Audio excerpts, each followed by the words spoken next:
Tengan todos muy buenos días. Hoy es martes 11. Como todos los días, le doy gracias a Dios porque me permite estar con todos ustedes.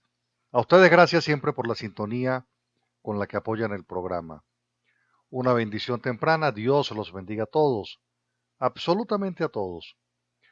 Con esta bendición vamos a comenzar nuestro análisis el día de hoy. He venido tocando el tema militar, tanto en mis artículos de opinión como en el programa de radio. He venido fijando posición al respecto y he venido señalando que la historia, la historia está llena de episodios políticos y militares, la historia de Venezuela.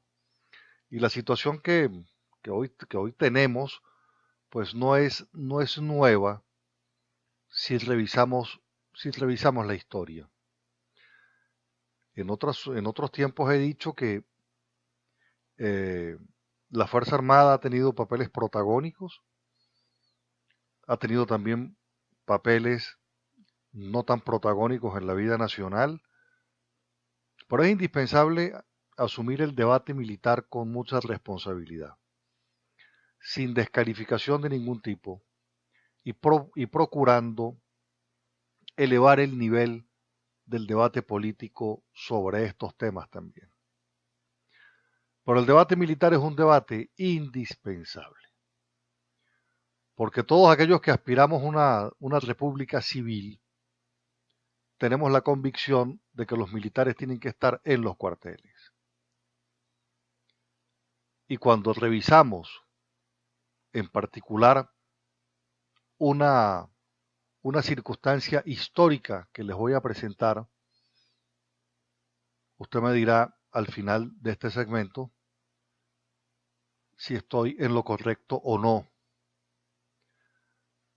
En este momento donde el gobierno anda descuadernado, anda un poco sin el norte exacto, sin el camino democrático, pues simplemente puede verse a mediano plazo una circunstancia de sustitución, de transición, pero en todo escenario, hoy, mañana y pasado mañana, tiene que estar el tema militar en ese proceso de rediseño institucional del país.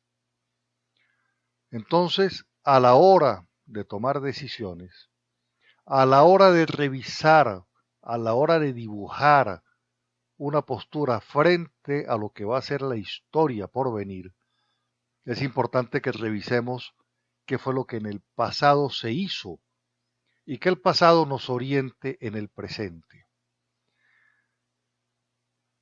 Les voy a hablar del documento que firmó Francisco de Paula Aristiguieta, un veterano de lo que se denominó la guerra, la revolución del FALC, de izquierda, y otras personas como Ricardo Montilla, signatario del Plan de Barranquilla, fundador de Acción Democrática, junto a los presidentes Betancur y Leoni. Cuando firmaron el documento que les voy a hacer mención, simplemente eran dirigentes políticos en el exilio.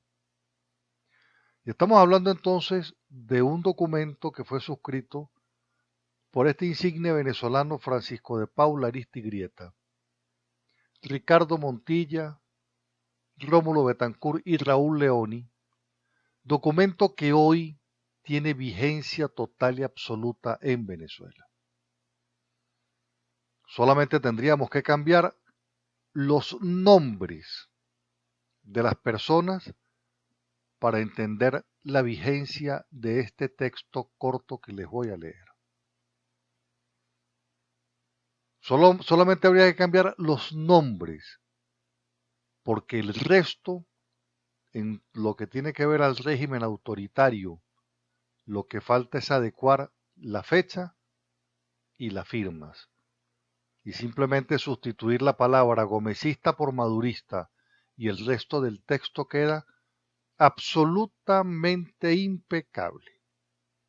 Se los leo. En la ciudad de Barranquilla, el 19 de septiembre de 1930, se ha convenido entre Francisco de Paula Aristigueta, jefe del sector oriental de la República en el movimiento revolucionario, y los señores Raúl Leoni, Ricardo Montilla y Rómulo Betancourt, quienes para este acto asumen la representación del grupo universitario en destierro, lo siguiente: dos puntos. Los firmantes se comprometen expresa y categóricamente a no prestar su colaboración y a oponerse en todos los terrenos de la lucha política al establecimiento de un gobierno militar en Venezuela para sustituir al régimen gomecista.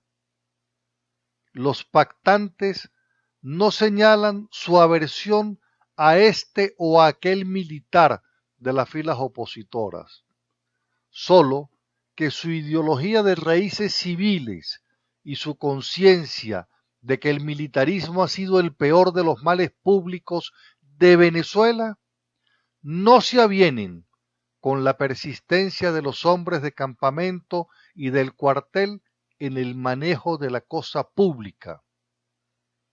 En fe de este compromiso explícito y solemne, firman de su puño y letra los prenombrados Francisco de Paula Aristigueta, Ricardo Montilla, Rómulo Betancourt y Raúl Leoni. Si nosotros cambiamos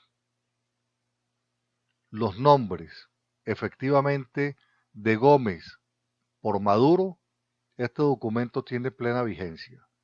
Si nosotros cambiamos las personas que firman un documento de esta naturaleza en tiempo actual, este es un documento con plena vigencia, con total vigencia. Bueno, de esa manera, los sectores más fuertes que se oponían al gobierno de Gómez pactaron la posibilidad, pactaron que frente a la posibilidad de un gobierno militar que sustituyera a Gómez, las fuerzas civiles decían no, las que estaban contrapuestas decían no. Eso es lo que está sucediendo entonces ahora con ese sector del chavismo del cual les hablé la semana pasada, a donde estaba Margarita López Maya diciendo que estamos más cerca de un fascismo militarista, ¿verdad? Y entonces ella, siendo desde el proceso, tiene esa opinión. Es obvio entonces que aquí lo que hay que producir es un gran acuerdo para que los militares regresen a los cuarteles y podamos ir sobre el restablecimiento de una república civil, abandonando los conceptos del militarismo que desde el año 1930 los civiles vienen señalando le ha hecho un grave daño a la historia del país. ¿Por qué? Bueno, porque no se puede ser todero, vale decir, yo no sé de todo. Nosotros tenemos que avanzar en los temas de las especialidades, de la experticia, del éxito, de forma definitiva. Entonces, les presento el documento que se firmó en 1930, donde las fuerzas que se contraponían y luchaban contra Gómez, lo primero que pactaron fue que a Gómez no lo sucediera otro gobierno de carácter militar. Bueno, por otro lado es importante destacar lo siguiente.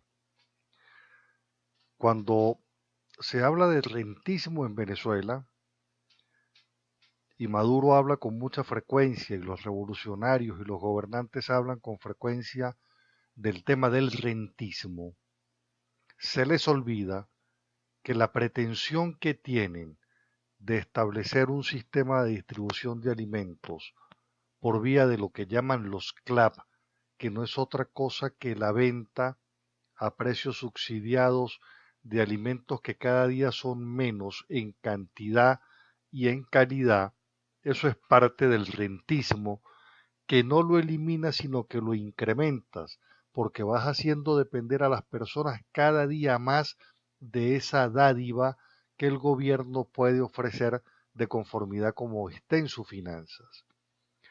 Ahora bien, si eso lo tenemos claro, entonces podemos pasar a analizar el ejemplo que les voy a poner en relación al precio del cartón de huevos de 30 unidades. Vamos a ver lo que quiero presentarles. Con el salario mínimo del 2013, que era de 2.973 bolívares, se podían comprar 839 huevos, mientras que hoy en día su salario básico es de 40.638 bolívares con 15 céntimos y solo se pueden adquirir 135 unidades. El precio del cartón de huevos de 30 unidades pasó de 106.000 a 9.000 bolívares entre el 2013 y el 2017. Eso representa un incremento del 8.358.64% según el Centro de Documentación y Análisis Social Sendas. Estamos entonces en presencia de cómo se va incrementando como consecuencia de varios factores. El primero, la escasez, la falta de producción, la devaluación, la dolarización en la práctica de los productos que se están consumiendo en el país. Al lado de ese análisis que le estoy haciendo del tema del precio de los huevos, le voy a entregar este otro dato para la mesa de su análisis. Apenas, anote lo que le voy a decir, apenas el 18% de los hogares venezolanos consume pescado. Apenas el 18% de los hogares venezolanos consume pescado. Hasta el 2013 se comía en Venezuela pescado de mar, atún, pescado de agua dulce, mariscos y por último se comían sardinas. Toda esta información que le estoy proporcionando es según el Instituto Nacional de Nutrición. Vale decir, esta es una información del gobierno.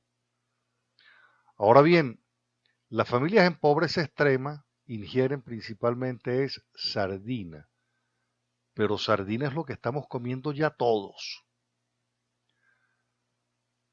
Entonces, ¿en qué estamos? Vamos a ver este otro dato. En diciembre del 2016, el 24% de los hogares reportaron consumir pescado, mientras que en febrero del 2017 solo el 18%, lo que representa una disminución, una caída de 6 puntos porcentuales en apenas 2 meses. Ese descenso es constante y progresivo, y esto lo presenta la encuesta sobre condiciones de vida en Venezuela en COVID, que este encuestamiento lo hizo en las 3 principales ciudades del país. Los datos oficiales dan cuenta de una pérdida que ha experimentado el pescado en la mesa del venezolano. Vamos a decir una pérdida de protagonismo, una pérdida de presencia, vale decir, no se está consumiendo el pescado en la dieta del venezolano. Eso por demás va evidenciando los cambios en los hábitos de consumo. El Instituto Nacional de Nutrición señala que en el 2003 el consumo per cápita anual de pescado se ubicaba en 17.2 kilogramos. Cuando nosotros hablamos del consumo per cápita anual de pescado, quiere decir que en promedio todos los venezolanos consumían 17.2 kilos de pescado al año. Este dato es del 2003. Ahora, 10 años después, en el 2013, eso descendió a 9.6 kilos. Y después, en ese mismo proceso, sigue el proceso de caída. Entonces, donde se comía pescado de mar, atún, pescado de agua dulce y marisco, todo eso terminó siendo sustituido. Primero uno fue sustituyendo al otro hasta que fueron desapareciendo todos. Para pobres y para ricos, esto fue igual. Esto fue igual. Vale decir, la desaparición del pescado de mar, del atún, de los mariscos, todo desapareció igual para ricos y para pobres. ¿Por qué? Porque ahora todos estamos en una tendencia hacia la baja y todos estamos consumiendo sardina frita, guisada, a la plancha o sardina en lata. Este resultado de COVID por demás refleja que en Venezuela la pobreza extrema es del 30%. Ese 30% en pobreza extrema fueron los que más consumieron sardinas. El 27% de familias en pobreza no extrema y las no pobres han consumido igual sardinas. De tal manera entonces que tenemos que la sardina está en la dieta del venezolano en forma global. Ahora bien, Venezuela padece la peor crisis económica de la historia, con una inflación que está estimada para el 2016, vale decir el año pasado, entre 500 y 700%. Eso, sin lugar a dudas, erosionó la capacidad de compra del venezolano. Erosiona la capacidad de compra del venezolano, la inflación.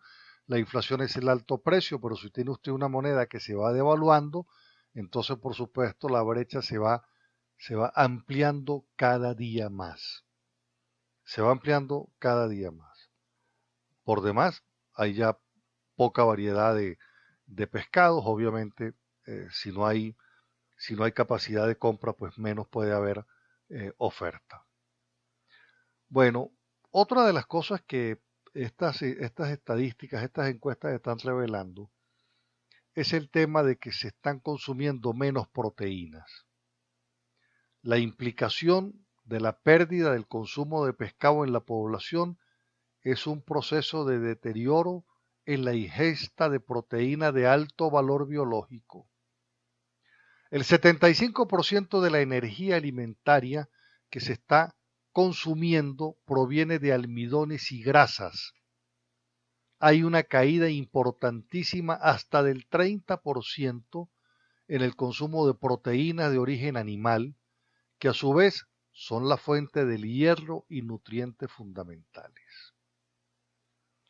Actualmente, el venezolano se está privando de la proteína como consecuencia de la misma crisis de carácter económico, la misma crisis de los alimentos en la que estamos nosotros hoy viviendo. Bueno, estas conclusiones de la encuesta de Encovi, referidas al tema de la alimentación, señala por demás que la capacidad de compra del venezolano se desplomó. Se ha producido un cambio brusco en el patrón de alimentación en la que las hortalizas y los tubérculos sustituyeron las proteínas de alto valor biológico. Por demás, señalan que existe una desigualdad en la calidad y cantidad de la alimentación, vinculado a una falta de acceso, a una falta de disponibilidad de estos productos, lo que compromete la seguridad alimentaria de los venezolanos. El dato final de Encovi señala que 93.3% de los hogares el ingreso no les alcanza para comprar los alimentos y esto va acentuando la inseguridad alimentaria, que por demás es un concepto constitucional conforme al cual usted tiene derecho a escoger, ¿verdad? Usted tiene un derecho económico a escoger, existe un derecho que lo asiste en razón a que no puede existir escasez sino abundancia, y por eso es que la elección de un producto entre varios de marcas es un derecho de carácter constitucional. Bueno, entonces les presento esta otra parte de la crisis que tiene que ver con el precio de los huevos, que tiene que ver con el cambio brusco de los patrones de alimentación que en comparación del 2016 y el 2017 se ha presentado en las encuestas de calidad de vida del venezolano. Bueno, las protestas continúan, la protesta cívica, por supuesto. Aquí es importante destacar que el gobierno va a tratar de utilizar la estrategia de la violencia, como lo ha hecho con el tema de los colectivos, va a utilizar el saqueo como parte de la estrategia para desactivar la protesta cívica de la oposición democrática venezolana, que no es otra cosa que el 80% de la sociedad venezolana. Entonces, de esto hay que estar altamente prevenidos. El oficialismo va a tratar de incursionar en el tema del saqueo para de esa manera la oposición ponerse apartarse de esos actos, obviamente vandálicos, pero tratando de desactivar la protesta. En otras oportunidades el oficialismo lo ha hecho de esa manera. Es probable entonces que en esta oportunidad utilice esa nueva estrategia, nueva no, esa vieja estrategia nuevamente poniéndola en funcionamiento estos días. Bueno, es importante también destacar el caso de las protestas en Caracas. Se usaron helicópteros y desde los helicópteros se lanzaban las bombas lacrimógenas. El Programa Venezolano de Educación y Acción en Derechos Humanos, PROVEA, no solamente ha cuestionado el lanzamiento de estas bombas lacrimógenas desde helicópteros de los cuerpos de seguridad del Estado, sino que ha señalado que el artículo 141 de la Ley Orgánica de la Ley de Aeronáutica Civil impone prisión de 6 a 8 años quien arroje sustancias nocivas desde aeronaves. El propio defensor del pueblo ha dicho que está en contra, rechaza el lanzamiento desde el aire de objetos contundentes para dispersar manifestaciones y afirma por demás que esto puede ser altamente peligroso porque puede ocasionar víctimas fatales, puede provocar un golpe de una bomba lacrimógena en la cabeza de alguien, perfectamente lo puede matar. Ahora bien, ¿por qué lo hace los cuerpos de seguridad del Estado? Bueno, por una abierta irresponsabilidad que hace que el defensor del pueblo dé una declaración pero no actúe en consecuencia de ello. Vale decir, si la ley establece una penalidad para el que lo hace, lo lógico es que el defensor del pueblo, ¿verdad?, proceda en consecuencia con la pena que le impone a todo aquel que arroje sustancias nocivas desde aeronaves. No se entiende cómo eh, hay una eh, hay una acción represiva que está descuadernada, vale decir, diera la impresión que no hay coherencia, diera la impresión que los cuerpos de seguridad están actuando muy desapegados del tema de los derechos humanos, diera la impresión que a este tema no lo están abordando en la política de contención de protesta ciudadana. Y entonces, por supuesto, los lleva a este tipo de acciones. Una señora, por cierto, murió ayer como consecuencia de toda esta cantidad de, de gases y bombas lacrimógenas. Eh, una señora muere como consecuencia de ello, y por supuesto, eh, el gobierno tiene algo que decir sobre esto. Las protestas se han mantenido durante la noche de ayer. Hoy se han proyectado a nivel de todo el país, en el caso incluso del Táchira, desde la plaza Murachí, eh, la continuidad de la acción de protesta que ha ido creciendo, y mientras más crece el presidente se fue para Cuba para tratar de allá desde Cuba analizar con los Castro la situación de Venezuela. Entonces, el, el gobierno habla de la protesta de distintas maneras, señalando que hay un golpe, etcétera. Mañana quiero hacer, por cierto, un programa.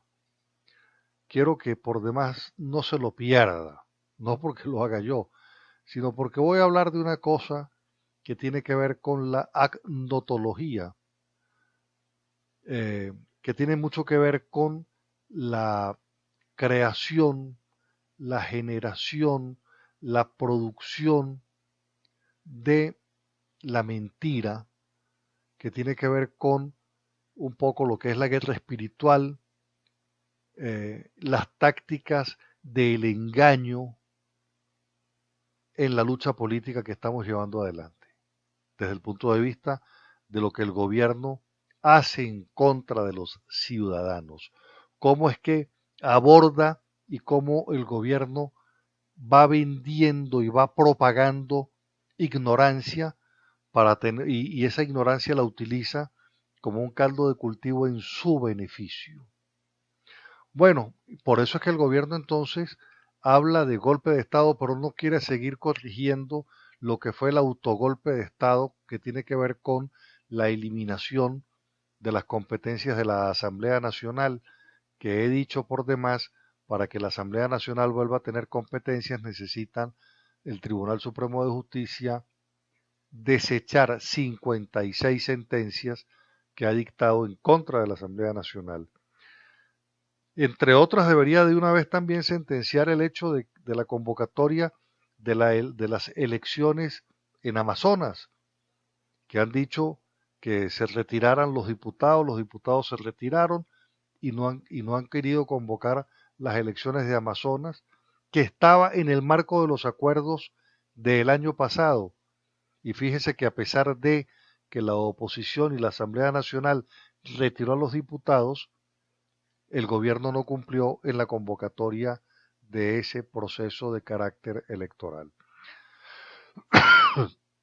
Bueno, quiero pedirles disculpas si me sienten afónico, es que sigo con una gripe y bueno, estamos saliendo de ella, con el favor de Dios. Bueno, llegamos a la parte final del programa, espero les haya gustado, mi teléfono es el de siempre, 0424-724-4318, síganme en Twitter, @Carlos Casanoval, en Facebook, Carlos Casanova. Nos encontramos mañana con el inmenso favor de Dios. Dios los bendiga a todos, regáleme usted a mí también su bendición. Que hoy la preciosa sangre de Cristo nos proteja. Que tengan un excelente día. Muchísimas gracias.